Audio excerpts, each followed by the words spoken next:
Publish किया जिसमें कि इन्होंने लॉ ऑफ मास एक्शन के बारे में जिक्र किया था। देखिए क्या कहा मैंने, पीटर वेज और काटो गुलबर्ग ने एक 15 मार्च 1864 को एक हमारे सामने पेपर पब्लिश किया और उसमें उन्होंने लॉ ऑफ मास एक्शन की बात की थी। That means almost 150 year ago ये हमारे सामने आया है लॉ ऑफ मास एक्शन। अब हम लॉ ऑफ मास एक्शन है क्या, इसमें मतलब इन्होंने किस बारे में एक्सप्लेनेशन दी है, तो उस पर जाने से पहले हम इसका थोड़ा सा बेसिक कर लेते हैं कि इन्होंने कहां से इस कंसेप्ट को उठाया है, कि इनके माइंड में ये अगर कोई लॉ इन्होंने बनाया है कोई मास एक्शन से रिलेटेड, अगर कोई लॉ हमारे सामने रखा है तो वो उन्होंने किस कंसेप्ट के बेसिस पे रखा, या उनके सामने ये प्रॉब्लम क्यों आई है कि उन्हें एक सेपरेट लॉ देना पड़ा, उसके बारे में हम थोड़ा सा बेसिक कर लेते हैं। तब उसके बाद हम आएंगे लॉ ऑफ मास एक्शन पे कि उन्होंने किस कंसेप्ट पे हमारे इस लॉ को हमारे सामने रिप्रेजेंट किया। तो अब देखिए इन्होंने क्या देखा कि जितनी भी मतलब उन्होंने एक्सपेरिमेंटली इस चीज को ऑब्जर्व किया कि जितनी भी हमारी रिएक्शंस हैं किसी क्लोज वेसल में की जाती है, ध्यान से सुनना, ये वाला कंसेप्ट समझ आएगा तभी आप लॉ ऑफ मास एक्शन को भी समझ पाओगे। तो अब मैं स्टार्ट कर रही हूँ इस चीज को। ये तो हमारी जनरल इंट्रोडक्शन थी कि भाई हमारे सामने 1864 में आ गया था और दिया किसने था, तो हमें पता होना चाहिए कि किन्होंने हमें दिया था। तो अब उन्होंने क्या बात की, उसके बाद उन्होंने कहा कि जितनी भी हमारी रिएक्शंस हैं किसी क्लोज वेसल में अगर की जाती हैं तो जितना हम प्रेडिक्ट करके चलते हैं कि इतनी रिएक्शन हो जानी चाहिए या हमें इस रेट से रिएक्शन मिलनी चाहिए, या फिर यूं कहो कि आपके सामने कोई भी रिएक्टेंट है, आपने उसको किसी क्लोज वेसल में रखा हुआ है, क्लोज वेसल में रखने के बाद आप क्या चाहते हो, वहां से हमें क्या मिले, प्रोडक्ट मिले, तो वो प्रोडक्ट उस रेट से नहीं मिल पाता या उतनी यील्ड हमें नहीं दे पाता जितना कि हमने अज्यूम किया था कि इसको देना चाहिए था। मतलब रिएक्टेंट जो था वो उतना रिएक्ट नहीं कर पाता जितना कि हम ऑब्जर्व करके चल रहे थे कि भाई इतना होना चाहिए। तो इसका क्या रीजन है, अब देखो, चाहे अब रिएक्टेंट अगर हमने कोई लिया, वो रिएक्टेंट चाहे खुद से ही मतलब स्पॉन्टेनियसली हमारा प्रोडक्ट में कन्वर्ट हो रहा है या हमने उसे किसी भी मेथड की थ्रू इनिशिएट किया है, मतलब रिएक्टेंट को प्रोडक्ट की तरफ आने के लिए। अब हम इनिशिएशन की बात कर रहे हैं। इनिशिएशन चाहे वो सेल्फ इनिशिएशन रहा हो या फोर्सफुली इनिशिएशन रहा हो, बट हमारा रिएक्टेंट प्रोडक्ट में कन्वर्ट होना स्टार्ट हो जाता है अगर in case of in close vessel,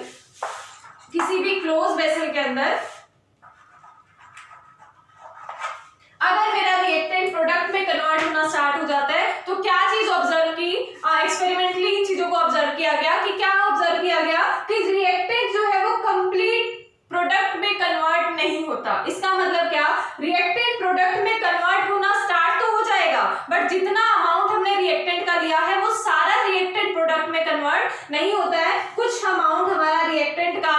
मतलब जब हम इसको ऑब्जर्व करते हैं कि भाई कितना रिएक्टेंट प्रोडक्ट में कन्वर्ट हो चुका है, तो उस टाइम पे ये ऑब्जर्व किया जाता है कि कुछ अमाउंट मेरा रिएक्टेंट का as it is reaction mixture में पड़ा है, वो प्रोडक्ट में कन्वर्ट हुआ ही नहीं। तो इसका क्या रीजन होता होगा, इसका रीजन रह जाता है कि अगर मैंने कोई भी रिएक्शन मिक्सचर लिया, उसको रिएक्ट कराना स्टार्ट किया, तो रिएक्ट कराना स्टार्ट करने के बाद रिएक्टेंट जो है वो प्रोडक्ट में कन्वर्ट होना स्टार्ट कर देता है। मतलब ये मेरा रिएक्टेंट था, ये प्रोडक्ट में कन्वर्ट करना स्टार्ट कर रहा है। अब ये चीज आप अज्यूम करके चलना कि ये जो रिएक्शन हो रही है वो किस में हो रही है, किसी क्लोज वेसल में हो रही है। तो रिएक्टेंट मेरा प्रोडक्ट में कन्वर्ट करना स्टार्ट करता है, तो रिएक्टेंट प्रोडक्ट की तरफ जब जा रहा है तो उसके बाद जब हमने इसको ऑब्जर्व किया किसी वेसल के अंदर, तो हमें क्या मिला कि रिएक्टेंट का कुछ अमाउंट अभी भी मेरा रिएक्शन मिक्सचर में है। तो ऐसा क्यों हुआ, ऐसा इसलिए हुआ होगा क्योंकि जितना मेरा रिएक्टेंट प्रोडक्ट में कन्वर्ट हुआ तो डेफिनेटली उस प्रोडक्ट में भी हमारी कैपेसिटी होगी कि वो वापस से किस में कन्वर्ट हो सकता है, रिएक्टेंट में। और अगर मेरा रिएक्टेंट प्रोडक्ट में कन्वर्ट हो रहा है और अगर प्रोडक्ट भी मेरा रिएक्टेंट में कन्वर्ट हो जाए तो वो रिएक्शंस कैसी हो जाती हैं, रिवर्सिबल रिएक्शंस हो जाती हैं। तो अब रिवर्सिबल रिएक्शंस के केस में ऐसी कंडीशन आ गई होगी वहां पर डेफिनेटली कि रिएक्टेंट प्रोडक्ट में तो कन्वर्ट हो रहा था बट प्रोडक्ट भी रिएक्टेंट में कन्वर्ट होना स्टार्ट जब करता है तो उसके बाद एक टाइम ऐसा आता है या एक मूवमेंट हमारी यहाँ पर ऐसी आ रही है कि जिसके बाद रिएक्टेंट वापस से प्रोडक्ट में कन्वर्ट नहीं हो पा रहा और प्रोडक्ट वापस से रिएक्टेंट में कन्वर्ट नहीं हो पा रहा। इसका मतलब क्या हुआ कि अब रिएक्टेंट हमारा प्रोडक्ट की तरफ नहीं जा रहा और प्रोडक्ट रिएक्टेंट की तरफ नहीं जा रहा। दैट मींस रिएक्शन कहीं बीच में ही रुक गई है। हमारे अकॉर्डिंग तो देखो हम क्या अज्यूम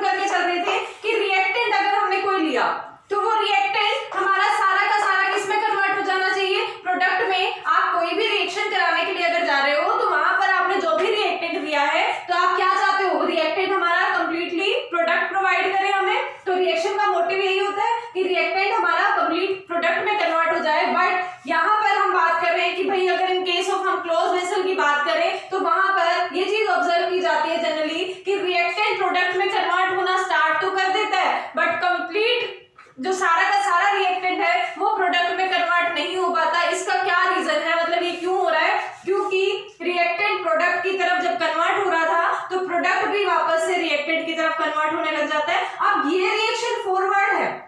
ये रिएक्शन मेरी बैकवर्ड है, बट रिएक्शंस तो दोनों हो रही है ना, तो ये भी अपना प्रोसेस करेगी और ये भी हमारा अपना प्रोसेस करेगी। बट एक टाइम ऐसा आएगा जब जिसके बाद ना रिएक्टेंट प्रोडक्ट में कन्वर्ट होगा और ना ही प्रोडक्ट रिएक्टेंट में कन्वर्ट होगा। तो उस कंडीशन को, उस सिचुएशन को हम क्या कह देते हैं कि यहाँ पर इक्विलिब्रियम अटेन कर गया है, इक्विलिब्रियम अटेन कर गया है। और इक्विलिब्रियम अटेन करने का मतलब क्या है कि उस टाइम पे इक्विलिब्रियम जिस मोमेंट पे अटेन करता है किसी पर्टिकुलर टेम्परेचर पर अटेन करेगा, किसी पर्टिकुलर टेम्परेचर पर मेरा इक्विलिब्रियम अटेन करेगा। मतलब क्या कि एक मूवमेंट ऐसी आएगी कि जिस टेम्परेचर के बाद, जिस पर्टिकुलर टेम्परेचर के बाद ना रिएक्टेंट प्रोडक्ट में कन्वर्ट होने की टेंडेंसी रखेगा और ना ही प्रोडक्ट मेरा रिएक्टेंट में कन्वर्ट होने की टेंडेंसी रखेगा। और जहां पर इक्विलिब्रियम अटेन कर जाता है वहां पर, मतलब जो जिस टेम्परेचर पर मेरा इक्विलिब्रियम अटेन करेगा वो हमारा पोजीशन, मतलब वो हमारा इक्विलिब्रियम का टेम्परेचर हो जाएगा और उसी पर्टिकुलर टेम्परेचर पर वो रिएक्शन मिक्सचर इक्विलिब्रियम में आ गया है। अब हम देखो, ये तो हमने चलो बोल दिया, बोलने में तो हमने सिर्फ ये बोल दिया कि किसी एक पर्टिकुलर टेम्परेचर पर मेरा रिएक्टेंट प्रोडक्ट में कन्वर्ट होना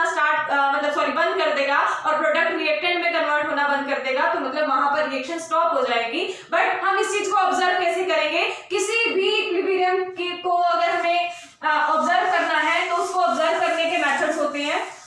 वहां पर हमारे कुछ फैक्टर्स इन रिएक्शन मिक्सचर में, कुछ फैक्टर्स जो है वो कांस्टेंट होने लग जाते हैं। और कौन से फैक्टर्स हैं जो कांस्टेंट होने लग जाएंगे? या तो उसकी कॉन्सेंट्रेशन कांस्टेंट हो जाएगी,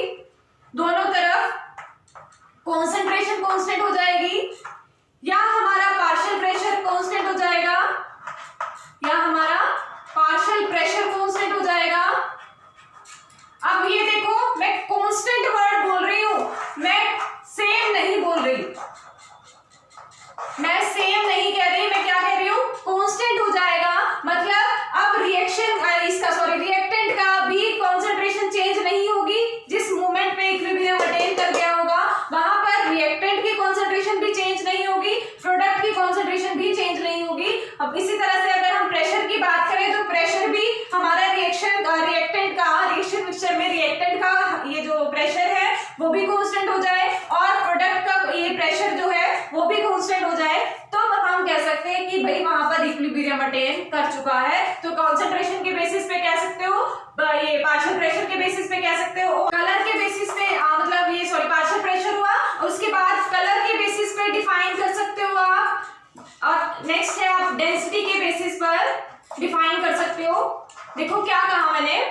अब जब हमारे पास रिएक्टेंट प्रोडक्ट में कन्वर्ट होना स्टार्ट करता है, दोबारा से ये थोड़ा सा रिपीट कर रही हूँ कि रिएक्टेंट प्रोडक्ट में जब कन्वर्ट होना स्टार्ट करता है किसी भी क्लोज वेसल में, किसी भी प्रोसेस के थ्रू जा रहा हो, चाहे स्पॉन्टेनियसली मतलब रिएक्टेंट प्रोडक्ट में कन्वर्ट होना स्टार्ट कर दे या हम कोई इनिशिएशन उसकी मतलब एक्सटर्नली इनिशिएट करें उसको, तब जाकर रिएक्टेंट प्रोडक्ट में कन्वर्ट होना स्टार्ट करें। तो रिएक्टेंट प्रोडक्ट में कन्वर्ट होना स्टार्ट करते ही फिर उसके बाद प्रोडक्ट में कन्वर्ट होगा, मतलब एक पर्टिकुलर कॉन्सेंट्रेशन तक, फिर उसके बाद प्रोडक्ट भी साथ के साथ अगर रिएक्टेंट में कन्वर्ट होने लग जाता है तो एक हमारा वहां पर एक इक्विलिब्रियम की कंडीशन अटेन हो जाएगी। किसी पर्टिकुलर मूवमेंट पर जाकर किसी पर्टिकुलर टेम्परेचर पर वहां पर इक्विलिब्रियम की कंडीशन आ जाती है। उस इक्विलिब्रियम की कंडीशन हमारी कैसे डिफाइन होगी कि अब इक्विलिब्रियम अटेन कर चुका है, वो हमारी डिफाइन करने के लिए ये कुछ फैक्टर्स है जिनके बेसिस पर हम डिफाइन कर सकते हैं। या तो दोनों तरफ की कॉन्सेंट्रेशन कांस्टेंट हो जाएगी, या दोनों तरफ की पार्शियल प्रेशर्स कांस्टेंट हो जाएंगे, या दोनों तरफ का कलरेशन कांस्टेंट हो जाएगा, या हमारी डेंसिटी कांस्टेंट हो जाएगी। हमारी रिएक्शन मिक्सचर की दोनों तरफ तो हम वैसे बोल रहे हैं क्योंकि वहां पर कुछ अमाउंट रिएक्टेंट का है, कुछ प्रोडक्ट का है, बट वहां पर एक रिएक्शन मिक्सचर बना होगा ना, तो उस रिएक्शन मिक्सचर में या तो कॉन्सेंट्रेशन कांस्टेंट होने लग जाएगी, या पार्शियल प्रेशर कांस्टेंट होगा, या फिर हमारा कलर कांस्टेंट हो जाएगा, या फिर उसकी डेंसिटी कांस्टेंट हो जाएगी। आप किसी के बेसिस पर भी डिफाइन कर सकते हो कि हमारा वहां पर इस टाइम पे इक्विलिब्रियम अटेन हो चुका है। तो अब ये इक्विलिब्रियम अटेन हुआ, इसी को हमारे जो मतलब इसी को एक प्रॉब्लम मान के इसी बेसिस पर ये चीज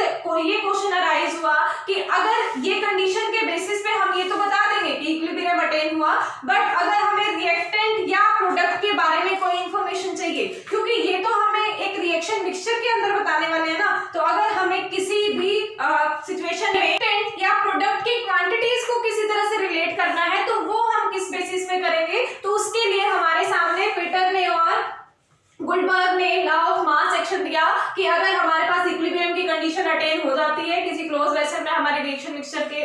हेल्प से, वहां पर अगर मेरी इक्विलिब्रियम की कंडीशन अटेन हो जाती है तो उसके लिए अगर आपको कोई रिलेशन चाहिए क्वांटिटीज के लिए कि मतलब रिएक्टेंट या प्रोडक्ट की क्वांटिटीज को कैसे आप मेजर करोगे, तो उसके लिए हमारे सामने एक इक्वेशन दी है, उन्होंने एक मैथमेटिकल रिलेशंस दी है या एक लॉ दिया है हमें, तो वो हमारे सामने लॉ ऑफ मास एक्शन के नाम से आया। और उन्होंने क्या लॉ दिया, तो उन्होंने डिफाइन किया कि कोई ना कोई ड्राइविंग फोर्स काम करती है किसी भी रिएक्शन के, मतलब किस रेट तक मेरी रिएक्शन होगी, कोई ना कोई ड्राइविंग फोर्स काम कर रही होती है। मींस क्या कि अगर मेरा रिएक्टेंट कुछ अमाउंट में प्रोडक्ट में कन्वर्ट हुआ, सारा का सारा रिएक्टेंट प्रोडक्ट में मतलब कन्वर्ट नहीं हुआ, तो इसके पीछे भी कोई ना कोई ड्राइविंग फोर्स काम कर रही है कि जिसकी वजह से एक particular amount of reactant he product में कन्वर्ट हुआ है, सारा का सारा रिएक्टेंट प्रोडक्ट में कन्वर्ट नहीं हुआ। या मेरा प्रोडक्ट रिएक्टेंट में जब कन्वर्ट होने लगा तो उसके बाद एक पर्टिकुलर टाइम पर या एक पर्टिकुलर मोमेंट पर या एक पर्टिकुलर टेम्परेचर पर, सबसे इंपॉर्टेंट फैक्टर है आपका पर्टिकुलर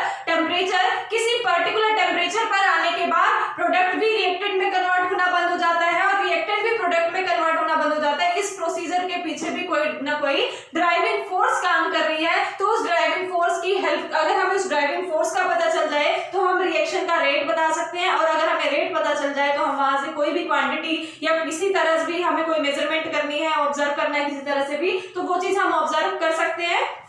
तो यहाँ से अब आपको क्या करना है, लॉ ऑफ मास एक्शन की हेल्प लेनी है और उसकी स्टेटमेंट को पहले हम देखेंगे कि उन्होंने किस तरह से स्टेटमेंट दी है कि भाई हम किसी भी रिएक्शन का रेट फाइंड आउट करते हैं अगर इस ऐसी पर्टिकुलर कंडीशन में जहां पर रिएक्टेंट और प्रोडक्ट के बीच में इक्विलिब्रियम आ जाता है, तो उस टाइम पे मतलब इक्विलिब्रियम के केस में या हमारे रिवर्सिबल रिएक्शंस के लिए भी बोल सकते हो आप कि किसी रिवर्सिबल रिएक्शंस के केस में अगर आपको रेट फाइंड आउट करना है किसी भी रिएक्शन का, तो वो आप कैसे फाइंड आउट करोगे। तो इन्होंने क्या चीज बोली है, मतलब अपने स्टेटमेंट में क्या बोला है कि अगर आप किसी भी रिएक्शन का, इस टाइप की रिएक्शन, रिवर्सिबल रिएक्शन किसी इक्विलिब्रियम की कंडीशन पर, या आप किसी भी टू डायरेक्शन रिएक्शन की बात कर सकते हो कि अगर आप किसी भी रिएक्शन के लिए rate of reaction find out करना चाहते हो, तो रेट ऑफ रिएक्शन या उस रिएक्शन का रेट जो है वो हमारे रिएक्टिंग स्पीसीज की, ध्यान से सुना, रिएक्टिंग स्पीसीज की एक्टिव मास पर डिपेंड करता है, रिएक्टिंग स्पीसीज के एक्टिव मास पर डिपेंड करता है। अब बात आती है रिएक्टिंग स्पीसीज क्या है। अब अगर मैं फॉरवर्ड रिएक्शन की बात करूं तो मेरी रिएक्टिंग स्पीसीज ये है, बट अगर मैं बैकवर्ड रिएक्शन की बात करूं तो मेरी रिएक्टिंग स्पीसीज उस टाइम पे ये है, क्योंकि जब मैं फॉरवर्ड रिएक्शन की बात कर रही हूं, रिएक्टिंग स्पीसीज मतलब रिएक्टेंट प्रोडक्ट में कन्वर्ट हो रहा है, तो रिएक्ट कौन कर रहा है, रिएक्टेंट रिएक्ट कर रहा है और वो प्रोडक्ट में कन्वर्ट हो रहा है। बट जब मैं बैकवर्ड रिएक्शन की अगर बात करती हूँ तो उस टाइम पे जो प्रोडक्ट बना हुआ है वो प्रोडक्ट रिएक्टेंट की तरफ जा रहा है। अब तो इस टाइम पे प्रोडक्ट रिएक्ट करके वो वापस से रिएक्टेंट में कन्वर्ट हो रहा है। तो यहाँ पर एक मूवमेंट में मेरा रिएक्टिंग स्पीसीज रिएक्टेंट बिहेव करेगा और एक मूवमेंट में मेरा रिएक्टिंग स्पीसीज मेरा प्रोडक्ट वाली जो मतलब जो भी हमारा प्रोडक्ट बना होगा वो एक रिएक्टिंग स्पीसीज की तरह काम करेगा। तो इन्होंने क्या ही मतलब क्या बोला है कि अगर किसी भी रिएक्शन के लिए अगर आप रेट फाइंड आउट करना चाहते हो तो वो हमारा उसके एक्टिव मासेस के डायरेक्टली प्रोपोर्शनल होगा या उस पर पूरी तरह से डिपेंड करेगा एक्टिव मासेस पर। तो उसके लिए हमें मैथमेटिकल रिलेशन की फॉर्म में अगर हम लिखेंगे तो क्या आएगा, देखिए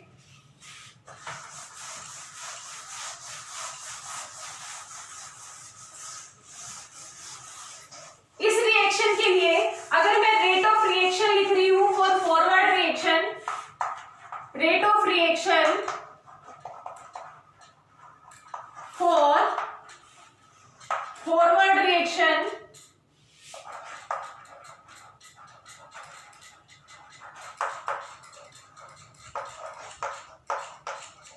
वो मेरा डायरेक्टली प्रोपोर्शनल होगा active mass of reacting species के, रिएक्टिंग स्पीसीज के। देखो क्या कहा, किसी भी रिएक्शन में, अब मैं यहां पर दो टाइप से रिएक्शंस को मान सकती हूँ ना, एक मेरी फॉरवर्ड रिएक्शन है, एक मेरी बैकवर्ड रिएक्शन है। तो फॉरवर्ड और बैकवर्ड दोनों रिएक्शंस यहां पर हो रही हैं। अगर मैं फॉरवर्ड रिएक्शन की बात करूं तो active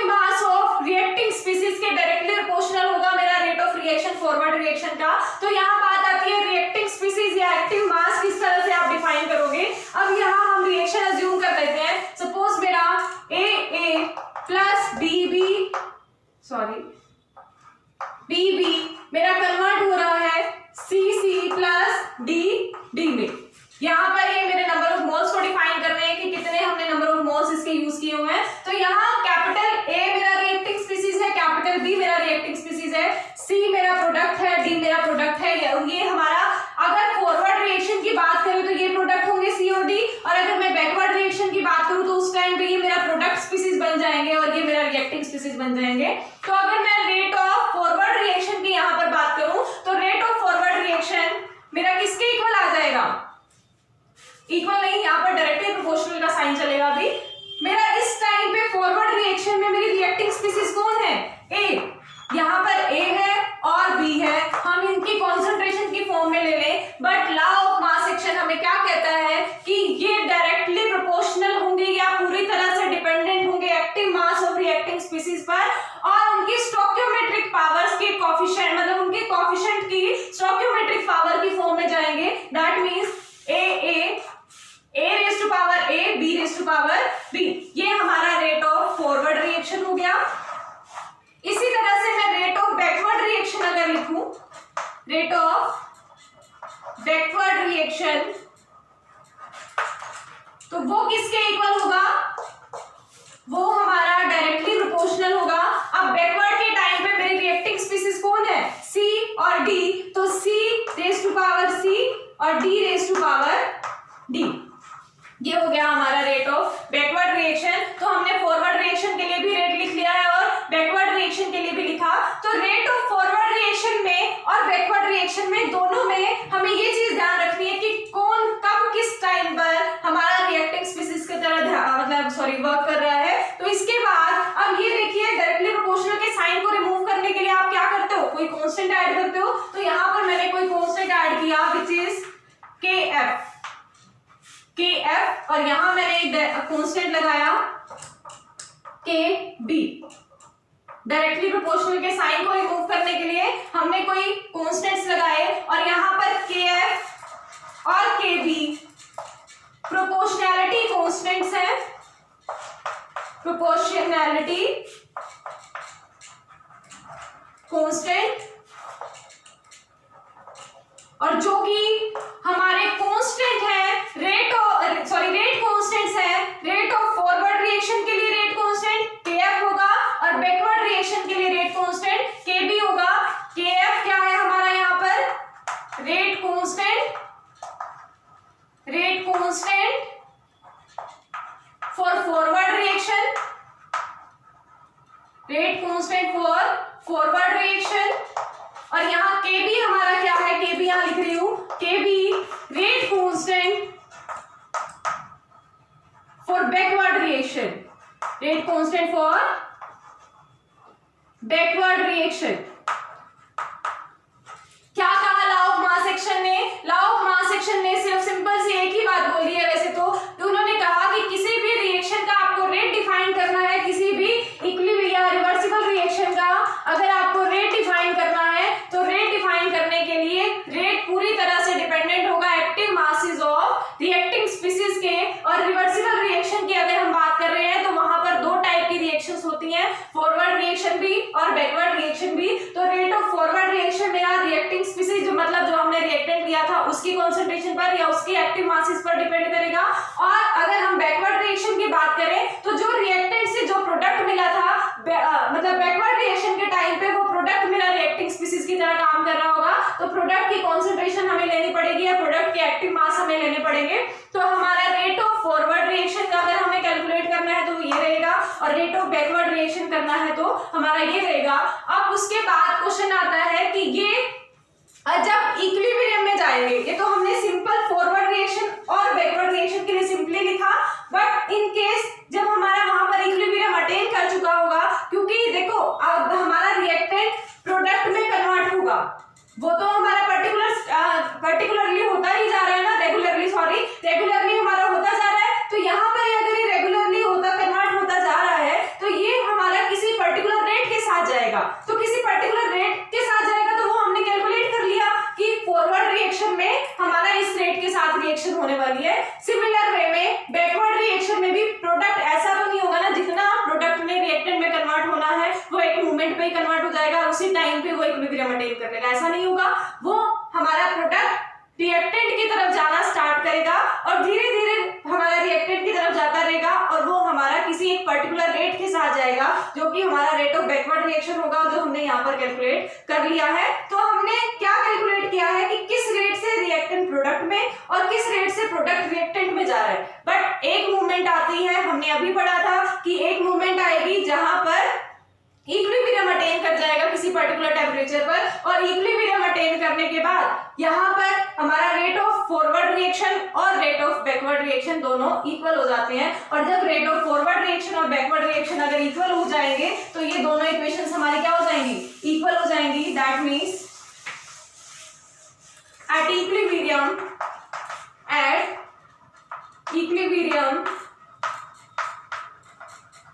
rate of forward reaction is equal to rate of backward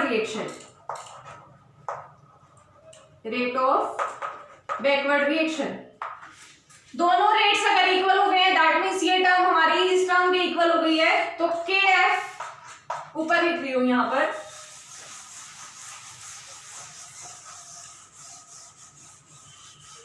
तो इसका मतलब क्या हुआ, KF concentration of A into A raised to power A B raised to power B is equal to KB concentration of C raised to power C into concentration of D raised to power D। ये आ गया हमारा equilibrium के case में, क्योंकि equilibrium पर rate of forward reaction मेरा rate of backward reaction के हो जाएगा। जितना मेरा जिस रेट से मेरा रिएक्टेंट प्रोडक्ट में कन्वर्ट हो रहा होगा उस टाइम पे उसी रेट से मेरा प्रोडक्ट भी कन्वर्ट होना स्टार्ट करेगा। और यहाँ देखिए अगर ये दोनों रेट्स हमारे इक्वल हो जाते हैं इक्विलिब्रियम के केस में, तो यहाँ पर अब मुझे ये बताओ A to B, हमने अभी तो कहा था कि इक्विलिब्रियम के स्टेट्स पर आने के बाद ना तो रिएक्टेंट प्रोडक्ट में और ना ही प्रोडक्ट रिएक्टेंट में कन्वर्ट होगा, और अब हम कह रहे हैं कि दोनों सेम रेट से कन्वर्ट होना स्टार्ट कर देंगे। इसका मतलब ये हुआ,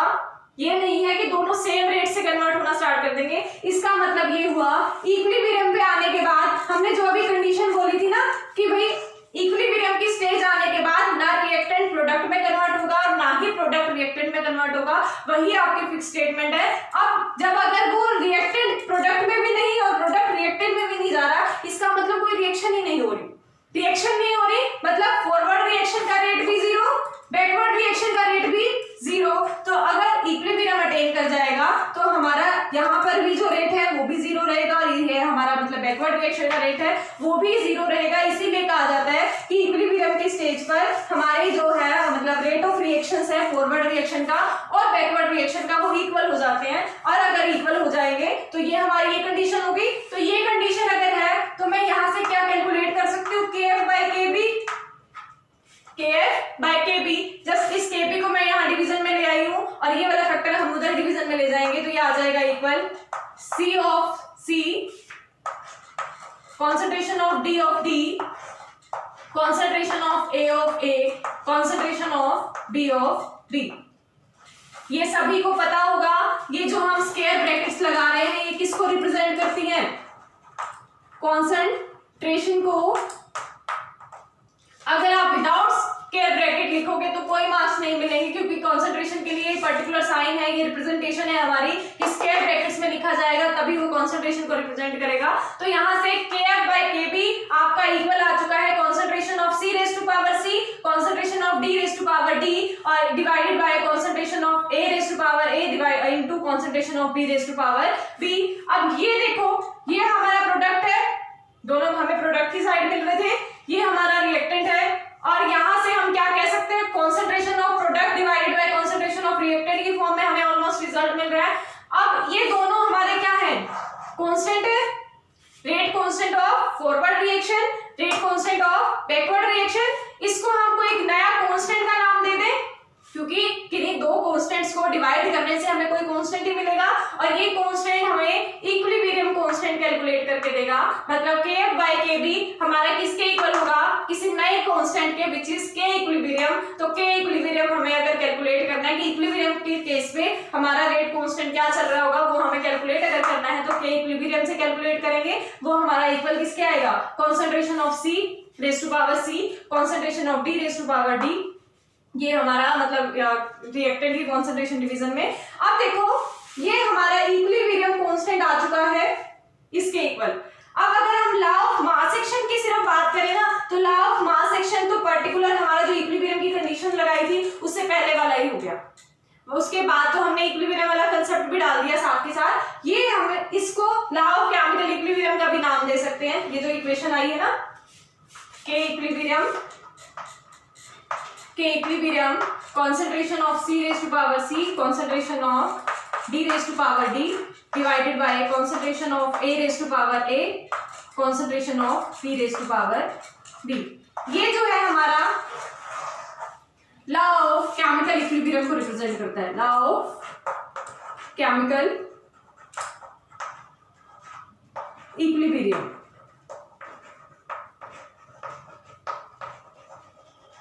और इससे पहले जो हमने कंडीशंस लिखी थी ना, rate of forward reaction, rate of backward reaction के अलग अलग से रेट लिखे थे, तो वो हमने इक्वेशंस किसके बेसिस पे लिखी थी, वो हमने लॉ ऑफ मास एक्शन के बेसिस पे लिखी थी। और लॉ ऑफ मास एक्शन को ही यूज करके जस्ट इक्विलिब्रियम की कंडीशन लगा के हमने एक नया लॉ लिख लिया है which is law of chemical equilibrium. तो आज का टॉपिक आपका यहाँ एक चीज और बतानी रह गई भाई, देखो ये तो हमने इक्विलिब्रियम कांस्टेंट को कैलकुलेट किया है कॉन्सेंट्रेशंस की फॉर्म में, किसकी फॉर्म में, कॉन्सेंट्रेशंस की फॉर्म में, और उनकी जो पावर्स है वो हमारी स्टोइकियोमेट्रिक पावर्स हैं। जो ये ए बी स्मॉल लेटर्स में लिखे हुए ना सी डी, ये हमारे क्या है, स्टोइकियोमेट्रिक कोएफिशिएंट, स्टोइकियोमेट्रिक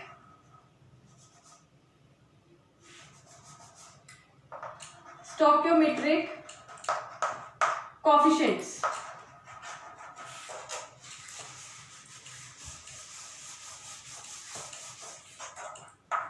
कोएफिशिएंट्स